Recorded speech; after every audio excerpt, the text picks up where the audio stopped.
Na Bonaire é unidade IND para assunto de imigração e naturalização, está encarregado da execução de manejo de permito para permanência de estrangeiro na riba nas islas.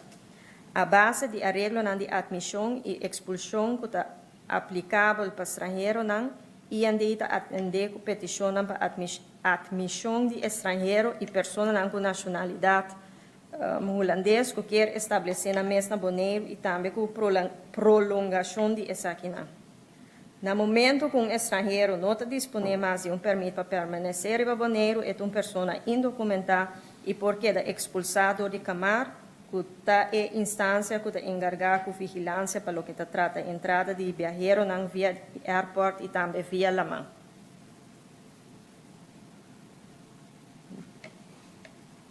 O governo de Bonaire está de acordo com o manejo de Holanda para indocumentado e refugiado na arriba mencionado. Me tenho visa que nós a comissão papia com o reino holandês tocante de manejo de refugiado e indocumentado para meio do Ministério de BZK e Justiça e Seguridade. Essa aqui não é somente para a pida de indocumentado, mas também, por exemplo, é preocupação que nós está señalando que nós está verwacht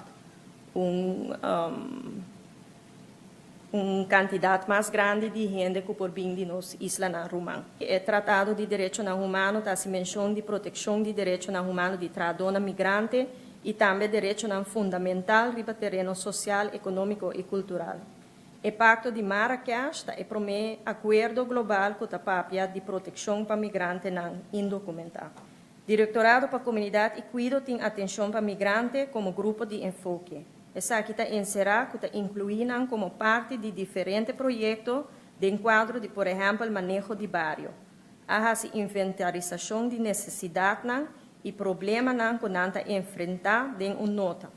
E a conclusão de nota aqui está forma base para trazer arriba manejo junto com a instância e organização relevante.